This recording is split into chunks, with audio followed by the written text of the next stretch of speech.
Hello, Calvary family. I hope you guys are having a great start to your week. I just wanted to take a few moments here and reflect upon Pastor Dan's message and some things that really stood out to me and a few verses that really spoke to me as I really thought about the Beatitudes and what Jesus was saying there. And those verses are Matthew chapter 5, verses 9 and 10. It says, "Blessed are the peacemakers, for they will be called children of God. Blessed are those who are persecuted because of righteousness, for theirs is the kingdom of heaven." As I thought about these verses, I thought about how they kind of go hand in hand. A lot of times in our culture, it's not looked upon favorably to be a peacemaker. A lot of times we think to get our own point across and to be correct no matter what is the only way to go. And I just want to encourage you as you go throughout your week to be a person that makes peace, whether it be on social media or in your workplace. Be someone who is bringing peace to any situation, because as Jesus says, those people will be blessed and those people will inherit the kingdom of God. I just wanted to encourage you with that because I see all around me, at work, at different places like that, I see people who lack peace and they lack the understanding of peace and happiness, and it is hard to be living in the world that we're living in.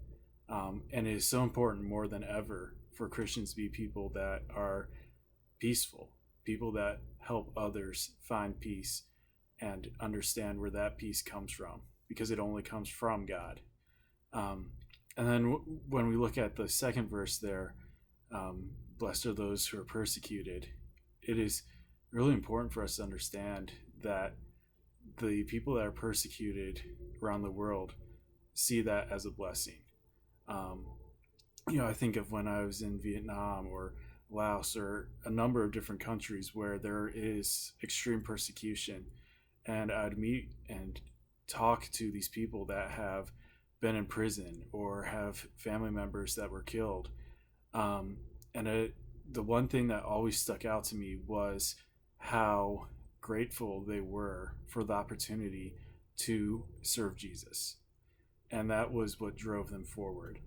And a lot of times in America, we talk about persecution and we think of it from our own American point of view. And a lot of times when we think of persecution, we think of losing rights or losing out on the ability to do something.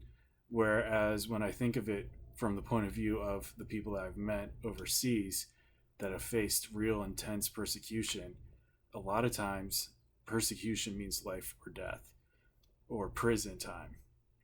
And as I thought about that, I thought about all these people that I've met that have actually faced hard persecution and how they view the world and they view their faith as their lifeline. Their faith is the one thing that gives them life, that gives them peace, that helps them get through their everyday. And if you ask them, many of them, even though they faced hard persecution and they've spent time in jail or they've had family members killed, they wouldn't have any other way because they see it as a blessing. And they know that God is with them and that He's walking with them and through their faith journey.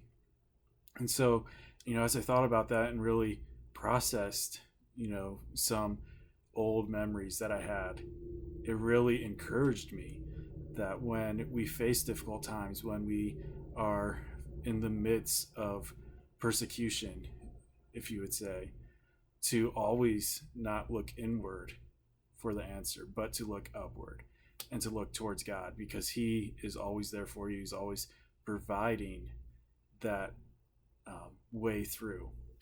And it is really, truly a blessing to have a God that loves you, a God that cares for you, and that is willing to send His only Son to die for you.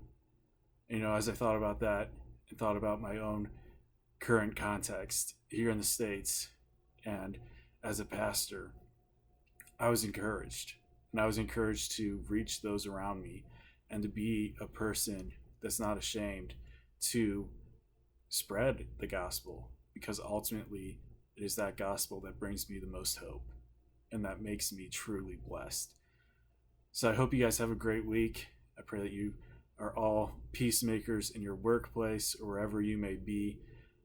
And I just want to encourage you to be blessed in your faith with Jesus.